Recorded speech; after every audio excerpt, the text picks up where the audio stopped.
Salut, c'est Pierre, j'espère que vous allez bien. Et si aujourd'hui je vous apprenais à faire ça, c'est-à-dire des graphiques entièrement personnalisés qui sont interactifs et qui permettent vraiment de personnaliser vos présentations. Et oui, vous le savez, pour animer une présentation, utiliser des graphiques, c'est très important. Ça permet d'illustrer ses propos, de passer un message. Et c'est encore plus pertinent si votre graphique, il est personnalisé à ce que vous allez dire, aux données que vous analysez, à l'image de votre entreprise. Et vous l'avez compris, plus votre graphique est personnalisé, plus le message transmis sera percutant. Vous allez voir, c'est super simple, il n'y a pas de formule compliquée, on utilise simplement Excel et un site internet. Donc je vous montre ça tout de suite. Alors, on se retrouve sur le fichier Excel et dans la première feuille, vous avez ici les graphiques que j'ai réalisés, qui sont tous interactifs, c'est-à-dire que si j'appuie sur F9 sur mon clavier, vous voyez, les données se mettent à jour. Donc le volume ici, le pourcentage, pareil pour la batterie, le continent africain.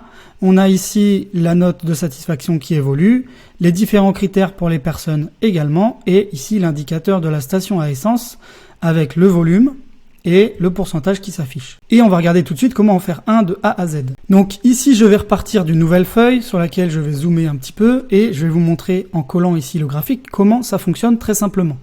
Vous voyez, ici c'est un graphique qui paraît être un graphique créé dans Excel, mais en fait c'est une composition.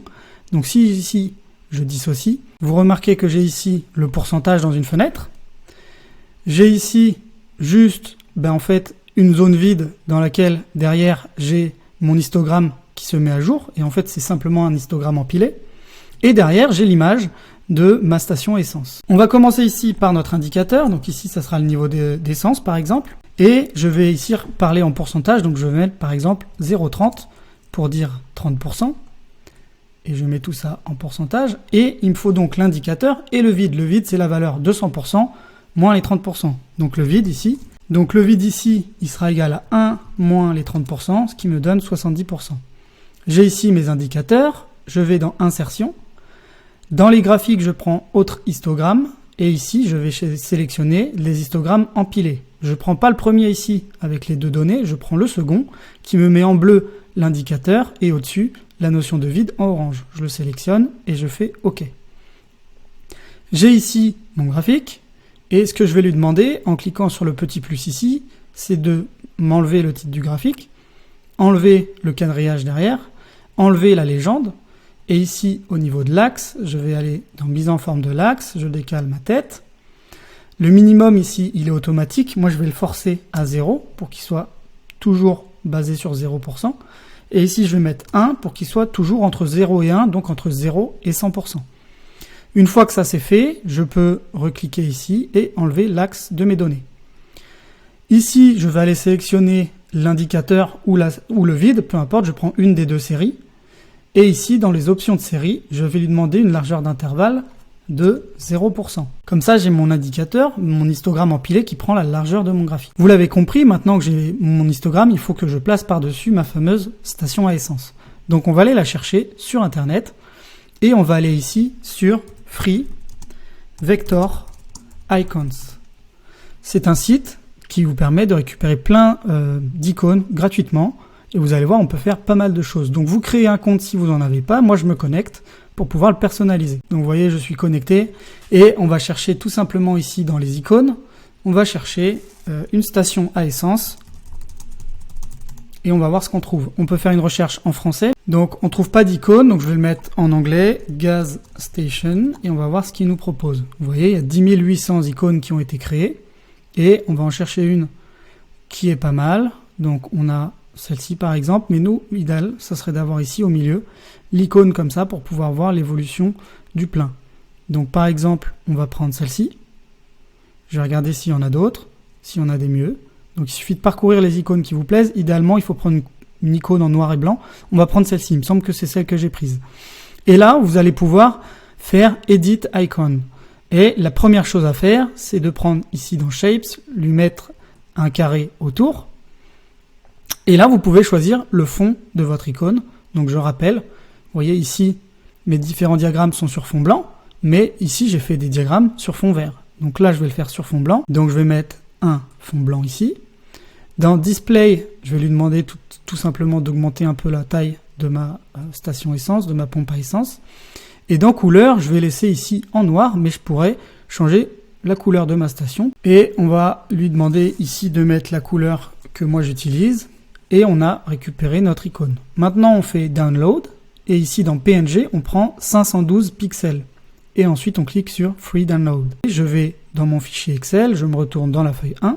Et là, je fais Insertion, Image, et je sélectionne cet appareil. Je vais dans Téléchargement et je prends Petrol Pump. Voilà, donc là, j'ai ma pompe à essence. Donc, la première chose à faire ici, ça va être de retirer le bord de mon graphique qui sert à rien. Donc je vais aller ici dans remplissage, je vais lui demander aucun remplissage et dans bordure, je vais lui demander aucun trait. Donc là, j'ai bien sélectionné, c'est la zone de graphique. Vous voyez maintenant, autour du graphique, je n'ai plus rien. Je vais maintenant redimensionner mon graphique pour qu'il fasse la hauteur de cette bulle. Là, vous voyez, si je le place derrière, on ne le voit plus. Donc moi, je vais aller dans mise en forme et ici dans avancer, je vais mettre au premier plan et il va passer devant ma station, ma pompe à essence. Je réduis la hauteur pour faire coïncider tout simplement le 0% ici et le 100% par rapport à la hauteur de mon niveau dans la station. Maintenant que j'ai la hauteur, je vais voir la largeur. Vous voyez, j'ai ici ma largeur de station essence. Voilà. Donc là, si je le mets à la place de la goutte, vous voyez que ça remplace tout le volume de ma goutte. Qu'est-ce qu'il me reste à faire à ce moment-là? C'est tout simplement de sélectionner ici ma pompe, d'aller dans format de l'image. Je vais dans couleur et ici je mets couleur transparente et je lui dis tout simplement que sur ce logo, je pointe la couleur blanche et je veux que tout ce qui est blanc devienne transparent. J'ai juste maintenant à modifier les couleurs de ce graphique. Donc je vais lui dire par exemple que je veux que mon vide il soit en jaune pâle, mon plein ici il soit en jaune foncé.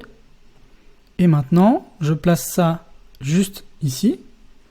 Je lui dis que je veux placer ça maintenant à l'arrière-plan. Et ensuite, on va pouvoir faire ici varier l'indicateur et mettre 60%, 19% et ainsi de suite. Donc là, on a notre station à essence qui fonctionne. Il nous reste maintenant à placer notre zone pour indiquer le pourcentage. Donc là, je vais faire Insertion. Je vais ici sélectionner une zone de texte et je vais l'intégrer ici.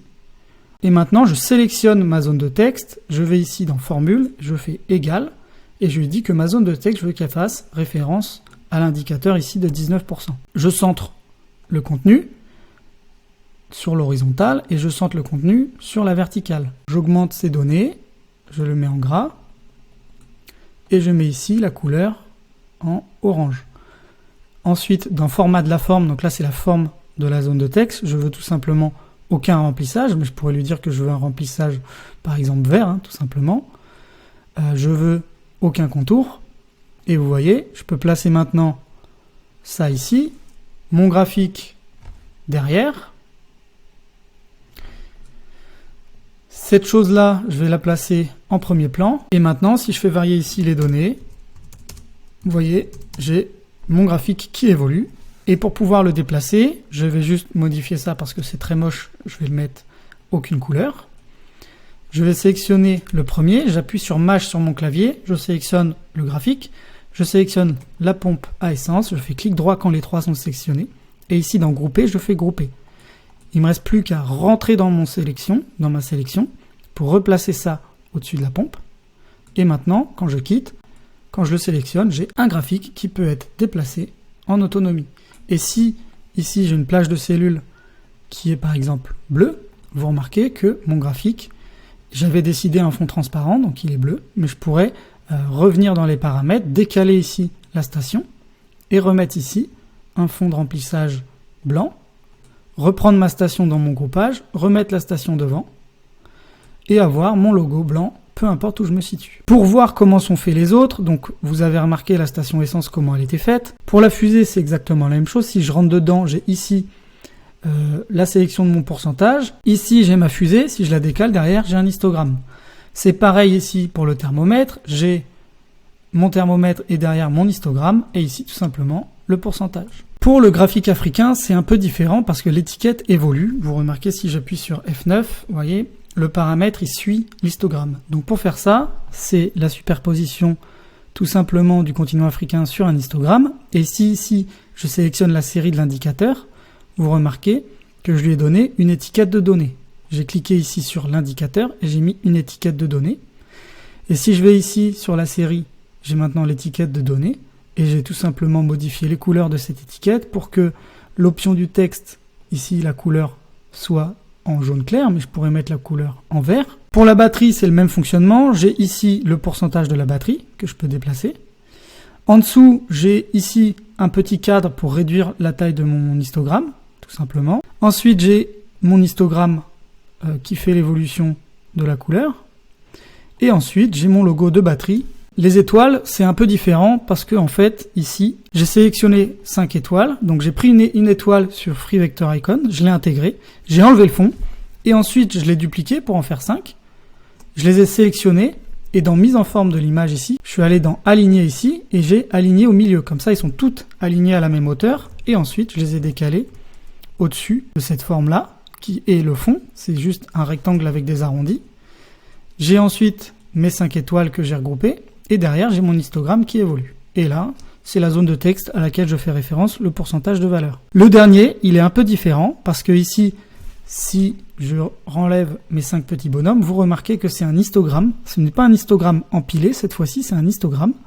Donc, j'ai créé un histogramme, vous voyez. Si je fais ici modifier le type de graphique, vous remarquez que j'ai sélectionné un histogramme et non pas un histogramme empilé. Ici, si je prends par exemple la série 1, j'ai changé ici la largeur d'intervalle à 20 au lieu de 0. Si je mets 0, en fait, il n'y a pas d'espace entre les différentes zones. Donc moi, j'ai mis 20%. Et ensuite, c'est simplement 4 bonhommes que j'ai importés, auxquels j'ai donné un fond transparent que j'ai replacé dessus. J'espère que la vidéo vous a plu. Si c'est le cas, vous pouvez la liker et également vous abonner et activer la cloche des notifications pour être informé de mes nouvelles vidéos.